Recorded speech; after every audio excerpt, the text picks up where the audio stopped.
Hi guys, hello, welcome to the channel Access for Success. This is Sharda Kapse and इस channel पर आप सभी लोगों का स्वागत है। तो बहुत से लोगों का SBI जे का जो फाइनल लिस्ट अभी रिलीज़ हुआ था तो वहाँ पर बहुत से लोगों का सिलेक्शन नहीं हुआ। स्टिल अभी SBI PO का जो PO का प्री का एग्ज़ाम्स हुआ था वहाँ पर भी कई लोगों का जो परफॉर्मेंस था वो वर्स्ट था। तो वहाँ पर SBI जे यानी कि क्लर्क का होप चला गया, SBI PO का होप चला गया, तो वो बहुत ही डीमोटिवेट फील कर रहे थे। तो मैंने सोचा क्यों ना एक ऐसा सेशन लेके आया था, क्योंकि बहुत से लोगों ने तो मेल में लिखा है कि मैम अभी तो जीने का मन ही नहीं कर रहा है, इन द सेंस वो परेशान हो चुके हैं। तो कॉम्पिटिटिव एग्जामिनेशंस होता ही ऐसे है कि आप दे दे के परेशान हो जाते हो, लेकिन आपको डटे रहना है, आपको कंटिन्यू करना है। कभी ना कभी कहीं ना कहीं आपको आपकी मेहनत का फल ज़रूर मिलेगा। तो आज के सेशन में हम एक वैक का फॉर्मूला डिस्कस करेंगे, जो कि आप चाहे RRB क्लर्क का एग्जाम दे रहे हो या फिर UPSC का एग्जाम दे रहे हो या फिर कोई भी एग्जाम दे रहे हो। Life is also an exam. Life क्या है आपका, ये भी एक एग्जाम ही है। तो लाइफ में कोई भी एग्जाम दे रहे हो, उस हर एग्जाम में आपको सक्सेसफुल होना ही पड़ेगा। इस वीडियो को देखने के बाद आप ज़रूर होंगे, डेफिनेटली 1000%, 100% नहीं, 1000% मैं लिख के दे दूँगा। तो वो वैक क्या है ये फॉर्मूला। देखिए, हम बहुत बार सुनते हैं कि हमें मोटिवेशन की ज़रूरत है, मोटिवेशनल वीडियोस देखते हैं, लेकिन जब तक आपके अंदर से मोटिवेशन नहीं आएगा, जब आप वीडियो देखते हो मोटिवेशनल, तो क्या होता है, आज मैंने वीडियो देख लिया मोटिवेशंस का, तो आज 1 दिन, 2 दिन, 3 दिन, हफ्ते दिन, 1 हफ्ता तक, 1 महीना तक, तब तक उसका पावर रहेगा। उसके बाद क्या, उसके बाद फिर से जो आपकी दिनचर्या चल रही थी, जैसे आप अपनी लाइफ गुजार रहे थे, बस वही back to the real life. तो उसका मतलब क्या होता है कि मोटिवेशन भी तब तक एक लिमिटेड टाइम तक काम करता है, बाहर का मोटिवेशन। लेकिन अगर आपके अंदर का मोटिवेशन है तो आपको किसी भी वीडियो को सुनने की ज़रूरत नहीं है, कोई भी वीडियो देखना नहीं है, सुनना नहीं है, किसी का लेक्चर नहीं सुनना है, कोई भी नहीं, क्योंकि आप खुद अंदर से मोटिवेटेड हो। तो इसीलिए मैं कहना चाह रही हूँ कि मोटिवेशनल वीडियो हम तब सुनते हैं जब हमें फील होता है कि अभी ज़िंदगी में कुछ नहीं बचा है, अभी कुछ करने का मन नहीं है, कुछ भी करने का मन नहीं है, तो तब आप मोटिवेशनल वीडियो देखो, सुनो। ये ज़रूर देखना, ये मोटिवेशनल वीडियो सच में मैं गारंटीड बोल सकती हूँ कि आपकी लाइफ टोटली चेंज करने वाला ये वीडियो बनेगा। तो जिसके अंदर वैक का फॉर्मूला, ऑब्वियसली मोटिवेशन की ज़रूरत तो हर किसी को पड़ती है। ज़रूरी नहीं कि जो कॉम्पिटिटिव एग्जाम की तैयारी कर रहा है बस उसी को मोटिवेशन की ज़रूरत पड़ती है। लाइफ में जो भी इंसान आया है उसको कभी ना कभी तो डाउन फील होता होगा, कभी ना कभी तो डिप्रेस फील होता होगा, तो तभी उसको मोटिवेशन की ज़रूरत पड़ती है। तो ज़रूरी नहीं कि खाली जो एग्जाम्स दे रहे हैं उन्हीं के लिए वीडियो है। This video is everyone, this video is for everyone. तो स्टार्ट करते हैं हम लोग। तो क्या है ये वैक का फॉर्मूला? तो सबसे बड़ा फॉर्मूला जो सबसे पहले आता है हमारा, वो है विजुअलाइजेशन। स्टार्ट करते हैं वीडियो, लेकिन वीडियो स्टार्ट करने से पहले मैं सबसे माफ़ी मांगना चाहती हूँ, इसलिए क्योंकि ये मोटिवेशनल वीडियो मैं पहली बार बना रही हूँ। ऑब्वियसली बहुत से लोग होंगे यूट्यूब पे या फिर रियल लाइफ में बहुत से लोग हैं जो कि मुझसे भी ज़्यादा नॉलेजेबल हैं। अगर किसी ने देख लिया, जो पर्सन मुझसे भी ज़्यादा नॉलेजेबल है, अगर मेरी कोई गलती हो तो प्लीज़ मुझे माफ़ कर दीजिएगा। मेरा खाली जो उद्देश्य है, जो पर्पज़ है इस वीडियो बनाने का, तो वो है कि ताकि कुछ बच्चे मोटिवेट हो जाएं, जो ज़िंदगी से परेशान हो चुके हैं, जो एग्ज़ाम दे के परेशान हो चुके हैं। और परेशान होना भी ये मतलब होना ही है उनका, क्योंकि उनके पेरेंट्स इस आस पे बैठे हैं कि मेरा बेटा या बेटी गवर्नमेंट एग्ज़ाम्स निकालेगा, फिर वो अच्छी जॉब आएगा। तो उस आस पे पेरेंट्स भी एक आस लगा के बैठते हैं और उस आस में बच्चे भी प्रिपरेशन करते हैं कि नहीं, कभी ना कभी तो होगा, कभी ना कभी तो होगा। लेकिन after so many times practice करने के बाद भी, एग्ज़ाम देने के बाद भी अगर क्वालिफाई नहीं होता है कोई एग्ज़ाम, तो ये तो एक सहज बात है कि एक ह्यूमन नेचर है, ऑब्वियसली वो डिमोटिवेट फील करेगा ही। तो अगर कुछ गलती हो गई मुझसे वीडियो में बताने में, बोलने में, या फिर कोई भी अगर मिसयूज़, मैंने वर्ड तो वैसे नहीं करूँगी, लेकिन गलती से अगर हो गया, ऑब्वियसली ह्यूमन नेचर, तो प्लीज़ मुझे माफ़ कर दीजिएगा। जैसे कि मैंने पहले ही बता दिया, चाहे मैं बाद में भूल जाऊँगी, शायद भूल जाऊँगी, तो इसीलिए प्लीज़ मुझे माफ़ कर दीजिएगा। एंड जैसे मैं भूल जाऊँगी इसलिए मैंने पहले बोल दिया, वैसे प्लीज़ आप भी भूल जाओगे। वीडियो इतना अच्छा इंटरेस्टिंग होने वाला है, आप भी सब्सक्राइब करना भूल जाओगे, तो प्लीज़ आप भी सब्सक्राइब कीजिएगा, लाइक कीजिएगा, कमेंट कीजिएगा और अपने किसी फ्रेंड्स को शेयर कीजिएगा। मेरा पर्पज़ ये इस वीडियो बनाने का कि कोई ना कोई मोटिवेट होना चाहिए, किसी को भी, मतलब कोई भी रहे, जो भी ये वीडियो देखेगा उसको मोटिवेट होना ही होना है, और डेफिनेटली उसकी लाइफ में ये काम करेगा भी। ये जो वैक मेथड है ये हर किसी के लाइफ में काम करने वाला है, लेकिन आपको पहले इसके ऊपर काम करना पड़ेगा। तो हम स्टार्ट करते हैं वीडियो। तो please don't forget to like, share, subscribe तो एंड कमेंट भी कर दीजिएगा। कोई 1% लोग भी अगर से मोटिवेट होकर उनकी लाइफ बदलती है ना, तो मैं अपने आप को बहुत खुशनसीब समझूंगी कि भगवान ने मुझे ये अपॉर्चुनिटी दी कि मैं दूसरों को मोटिवेट कर सकूँ। तो स्टार्ट करते हैं हमारा ये वीडियो। तो मैं बोल रही थी कि वैक मेथड क्या है। वैक मेथड क्या है? वैक यानी कि VAC। तो वैक मेथड में जो सबसे पहला आता है वो आता है V। तो V क्या है? ये V यानी कि विजुअलाइज करना। सी करना, अपने आप को विजुअलाइज करना, जो भी आप चाह रहे हो, चाहे वो SBI PO हो या फिर SBI PO बनना हो या फिर UPSC का एग्जाम्स क्रैक करना हो या फिर जिस लोगों ने एयरप्लेन बनाया तो उन्होंने कैसे बनाया, ये चीज़ कैसे हैपन हुई, कैसे रियलिटी में आई, कैसे आई ये। तो पहले उन्होंने विजुअलाइज किया कि जैसे बर्ड्स पक्षी आकाश में उड़ते हैं तो क्यों ना इंसान उड़ पाए, इंसान भी तो उड़ सकता है, तो कैसे उड़ सकता है। तो उसके पॉइंट ऑफ व्यू से उन्होंने तब विजुअलाइज किया कि अगर हम ऐसा ऐसा ऐसा कुछ बनाएंगे तब जाके इंसान आकाश में उड़ सकता है, स्काई में उड़ सकता है पक्षियों की जैसे। तो उन्होंने इस चीज़ को पहले विजुअलाइज किया, उसके बाद वो काम हुआ। तो किसी भी चीज़ को पहले आप विजुअलाइज कीजिएगा। हाँ, मैं UPSC क्रैक करूँगा तो मैं कैसे रहूँगा, मेरी लाइफस्टाइल कैसी रहेगी, मेरी पेमेंट कैसी रहेगी, जो सोसाइटी में मेरा रिस्पेक्ट है, जो मेरा रुतबा है वो कैसा रहेगा, सभी लोग मतलब लाल बत्ती की गाड़ी में आना। या फिर आप SBI PO जैसे अभी बच्चों ने दिया एग्ज़ाम्स, तो SBI PO अगर मैं बनूँगा तो मुझे मैनेजर की पोस्ट मिलेगी, मेरी सैलरी इतनी हो जाएगी, मेरे मम्मी पापा कितने खुश हो जाओगे, अरे फिर मेरी जो स्टैंडर्ड ऑफ लाइफ है वो कितनी चेंज हो जाएगी, मेरे फ्रेंड्स मुझे क्या करके बुलाएंगे, वो चीज़ें आप विजुअलाइज करो। इसी में ऐड होता है लॉ ऑफ अट्रैक्शन, LO। ये तो हर किसी को पता है, लॉ ऑफ अट्रैक्शन का ये जो रूल होता है। तो विजुअलाइज करना कि पहले देखिए, पहले जब तक आपने सपने में ही नहीं देखा है किसी भी चीज़ को, पहले विजुअलाइज करो, उसके बाद आपकी एक्साइटमेंट बढ़ेगी। अरे जो चीज़ आपने सपने में नहीं, विजुअलाइज यानी कि क्या, सपने में सोचना, आपने आपको थिंक करना उस पोजीशंस पे, उस एग्जामिनेशंस में, कुछ भी। तो जब तक आप सपने में नहीं देखोगे तो आप रियलिटी में उसको कैसे लेके आओगे। जैसे मैंने बताया कि इंसान आकाश में उड़ सकता है, ये इन्होंने पहले सपने में देखा, उसको विजुअलाइज किया, तभी वो रियलिटी बन पाया। तो कोई भी चीज़ पहले उसको सोचो, उसमें अच्छी चीज़ें, पॉजिटिव चीज़ें आप सोचो, उसके बारे में आप सोचोगे तो 4 दिन 5 दिन कभी ना कभी आपको एक्साइटमेंट लगेगी, अरे मुझे ये तो करना है, अरे मुझे ये तो करना है। जब आप, एक बेस्ट एग्जांपल देती हूँ मैं, जब कभी आप मोटिवेशनल वीडियो सुनते हो, आज सुना मैंने, आज आपने सुना, ये ह्यूमन नेचर की बात हो रही है, ह्यूमन नेचर ना, ये मेरी नहीं है ना आपकी है, ये किसी की भी नहीं है, ये ह्यूमन नेचर की।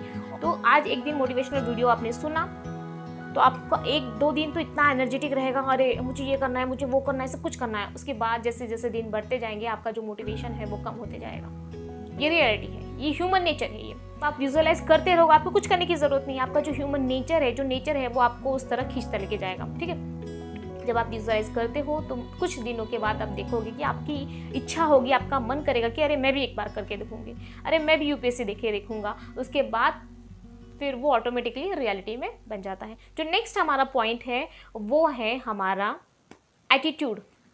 एटीट्यूड हमको रखना है। एटीट्यूड क्या होता है? एटीट्यूड मतलब ये नहीं है कि हम जो भी हमारे बड़े हैं, जो भी हमारे जो फ्रेंड्स हैं, कहीं पर भी हम जा रहे हैं तो सबको घमंडी, मतलब जो एक होता है ना घमंड से देखे, घमंड से बात करे कि मुझे किसी की ज़रूरत नहीं है, ये वो एटीट्यूड से नहीं बोला जाता है। एटीट्यूड क्या होता है? एटीट्यूड जो रिलेट करता है वो होता है आपके सेल्फ रिस्पेक्ट से रिलेटेड होता है। जैसे कि आपके कुछ रूल्स होते हैं। क्या होते हैं रूल्स जो आपको नहीं लगते कि आपको उसे क्रॉस करना है, वो होता है एटीट्यूड। उस रूल्स को क्रॉस न करना। जैसे बहुत लोग होते हैं जिनमें बहुत सारा ईगो भरा होता है, तो उनका एटीट्यूड ऐसा होता है मुझे किसी के सामने नहीं झुकना है, तो ये एक एटीट्यूड ही होता है, क्योंकि उनका सेल्फ रिस्पेक्ट होता है कि वो किसी और के सामने नहीं चाहते कि मैं उनके सामने हाथ फैलाऊं, मैं उनसे सॉरी बोलूं। कई लोग तो खाली सॉरी बोलने में भी बहुत ज़्यादा, मतलब उनको ईगो उनका हर्ट होता है सॉरी बोलने से। तो बहुत लोगों का ये होता है कि मुझे सॉरी भी नहीं बोलना है किसी को, क्योंकि उनका ईगो हर्ट हो जाएगा। तो ये कुछ चीज़ें होती हैं एटीट्यूड से होती हैं रिलेटेड। लेकिन घमंड अलग होता है और एटीट्यूड अलग होता है। एटीट्यूड जो होता है वो आपके सेल्फ रिस्पेक्ट के लिए होता है, वो अच्छी चीज़ों के लिए होता है। अब एटीट्यूड से हम एक बेस्ट एग्जांपल दे सकते हैं। एटीट्यूड सबसे ज़्यादा किसके पास होता है? जंगल के राजा, जंगल का राजा। तो कौन है जंगल का राजा? कमेंट सेक्शन में ज़रूर बताइए, मुझे तो नहीं पता है कौन है जंगल का राजा। तो ऐसे आदमी का नाम बताइए या फिर पर्सन का नाम बताइए, कोई भी आदमी, औरत, आपकी फ्रेंड, बहन, भाई, जो भी हो, उसका नाम बताइए जिसके अंदर बहुत सारा एटीट्यूड भरा हुआ है। प्लीज़ उसका नाम कमेंट सेक्शन में जरूर लिखिएगा। तो एटीट्यूड होता है जैसे कि जंगल का राजा, उसके पास क्या होता है। सोनू शर्मा की आपने वीडियो सुनी होगी, आपके कौन से ऐसे बेस्ट मोटिवेशनल स्पीकर हैं जिनकी वीडियो आप सुनते हैं, उनका नाम भी कमेंट सेक्शन में मुझे बताइएगा, ताकि मुझे पता चले कि कौन किसे सुनता है या फिर कौन ज़्यादा आप किसको पसंद करते हो एज अ मोटिवेशनल स्पीकर। तो सोनू शर्मा की मोटिवेशनल वीडियो में एक लाइन बोला गया था एटीट्यूड के बारे में। तो क्या था वो कि जंगल का राजा शेर ही क्यों होता है, ना वो जो सबसे लंबा प्राणी होता है जिराफ होता है सबसे लंबा, तो उसके अंदर तो कोई ऐसी खास बात नहीं है ना, जो जिराफ के जैसा उतना लंबा है, ना हाथी के जैसा इतना वो हैवी वेट वाला है, ना फिर चील के जैसी उसकी उड़ान है, ना फिर वो लोमड़ी जैसा उतना चालाक है, लेकिन फिर भी उसको जंगल का राजा बोला जाता है। क्यों? Just only because of his attitude. उसका जो एटीट्यूड होता है वो खुद को ही उतना राजा समझता है, खुद समझता है कि मैं एक राजा हूँ। Just pretend yourself that you are the king, just pretend yourself that you are a supreme. लेकिन ऐसा नहीं कि अपनी मम्मी पापा के सामने, पेरेंट्स के सामने बोलो नहीं ये है मेरा एटीट्यूड, मैं ऐसा नहीं करूँगा, मैं वैसे नहीं करूँगा। ये एटीट्यूड की बात नहीं कर रही हूँ मैं, पॉजिटिव वे में एक आपको समझाने की कोशिश कर रही हूँ कि एटीट्यूड क्या होता है। तो एटीट्यूड यानी कि just pretend yourself you are king of forest, you are the king, you are the most eligible one who have to qualify this examinations or whatever the examination you are going to, or just pretend yourself that you are the supreme, you have the all skills and knowledge to acquire that job, that exams and whatever। तो आपको ऐसे समझना है। तो attitudes का related इससे है। जो तीसरा पॉइंट आता है कंसिस्टेंसी। वैक हो गया हमारा विजुअलाइजेशन, किसी भी चीज़ को पहले विजुअलाइज करो, उसके बारे में सोचो। उसके बाद आता है हमारा एटीट्यूड। एटीट्यूड यानी कि एटीट्यूड कैसे आएगा? एटीट्यूड आप एक कॉन्फिडेंस की तरह से ही ले सकते हो। कॉन्फिडेंस जिसको बोला जा सकता है कि ये कॉन्फिडेंट पर्सन है, उसको भी एटीट्यूड बोला जा सकता है, क्योंकि जिसके अंदर जितना ज़्यादा कॉन्फिडेंस रहेगा किसी भी चीज़ को लेकर के, चाहे उसके पास नॉलेज है उस बात को लेकर के, या फिर उसकी पर्सनैलिटी वैसी है, उसकी कम्युनिकेशन स्किल ऐसी है, ऐसा कोई ना कोई एक पॉइंट होगा जिसके लिए उसको खुद पे प्राउड फील होता हो, उसके लिए खुद के पास उतना एटीट्यूड होता हो। वो कोई भी स्किल हो सकती है, कोई भी नॉलेज हो सकता है, कुछ भी हो सकता है, ठीक है। जो थर्ड पॉइंट आता है हमारा कंसिस्टेंसी, जो कि सबसे ज़्यादा इम्पॉर्टेंट है। कंसिस्टेंसी एक ऐसा एक टूल है, आप बोल सकते हो कि ओ माय गॉड, इसकी पावर आप कीजिएगा, आपको पता चलेगा इसकी पावर क्या है। कंसिस्टेंसी क्या होती है? कंटिन्यूटी। कंसिस्टेंसी, किसी भी चीज़ को, किसी भी काम को आपको कंटिन्यू करते रहना है। जैसे आप एग्जाम्स की तैयारी कर रहे हो, यूपीएससी की, एक बार फेल हुए, 2 बार, 3 बार, 4 बार, अनलिमिटेड, जब तक आप उसको क्रैक ना करें तब तक आपको प्रयत्न करना है, ट्राई करना है। और ये नहीं कि चलो आज एग्जाम खत्म हो गया तो मुझे नहीं पढ़ाई करनी है। आपको नहीं देखना है कि आज संडे है, आपको नहीं देखना है कि ये रात है, मतलब रात इन द सेंस कि आप थक गए हो तो वो बात अलग होती है, आपको रेस्ट करना है। लेकिन आपको ये नहीं सोचना है कि आज संडे तो मैं आज आराम करूंगा, ये करूंगा, वो करूंगा। जब तक आप अपने सपनों को नहीं पा लेते तो आपको क्या करना है, थोड़ा सा आप कंसिस्टेंसी मेंटेन करना सीखें। देखिए कंसिस्टेंसी में इतनी पावर होती है कि बहुत पावर होती है, वो पत्थर तक को वो क्या कर देता है, पिघला देता है आपकी कंसिस्टेंसी, ठीक है। चाहे वो कोई भी चीज़ हो, चाहे वो आपको वेट लूज करना हो, या फिर आपको कम्युनिकेशन स्किल आपकी अच्छी करनी है, या फिर आपको इंग्लिश स्पोकन सीखना है, या फिर आपको किसी एग्जाम्स को क्रैक करना है, whatever may be the reasons you are working for. लेकिन वो जो भी काम हो आपको कंसिस्टेंट तरीके से करना है। देखिए एक सबसे कंसिस्टेंसी का सबसे बेस्ट जो एग्जाम्पल आप ले सकते हो, ये कछुआ और खरगोश की कहानी, okay, the story of the rabbit and tortoise. तो उसके बारे में जैसे अगर आप लॉजिकली सोचा जाए, अगर लॉजिकली किससे भी अगर आप क्वेश्चन पूछा जाए कि खरगोश और कछुए की अगर ऐसे हम रेस लगाते हैं तो कौन जीत सकता है, डेफिनेटली। तो लॉजिकली अगर देखा जाए तो ऑब्वियसली किसको जीतना चाहिए, खरगोश को ही जीतना चाहिए। क्यों? क्योंकि उसकी स्पीड ज़्यादा होती है as comparison to the tortoise, कछुए की तुलना से। लेकिन जो कहानी में जीत किसकी हुई? कछुए की। क्यों हुई? क्योंकि भले ही खरगोश कितना भी होशियार हो, चतुर हो, कितना भी स्पीड हो उसका, लेकिन वो कंटिन्यू नहीं था। और खरगोश उसकी जो कंपेरिजन में, खरगोश की तुलना में कछुआ जो कि जिसकी स्पीड कम है, कम यानी कि बहुत ही कम है, तो वो उसने जीत लिया। तो कैसे? क्योंकि वो कंटिन्यू था। तो ये एक बेस्ट एग्जांपल हो सकता है। You can be the talented persons with your continuity. आप चाहे पढ़ाई में कितने भी वीक हो, आप जो भी हो, कोई भी काम हो सकता है, चाहे वो वेट लूज करना ही क्यों ना हो, क्योंकि डे टू डे लाइफ में बहुत से लोगों को ये प्रॉब्लम होता है, चाहे वेट गेन करना हो चाहे लूज करना हो, सबसे मोस्ट डिफिकल्ट टास्क माना जाता है ये।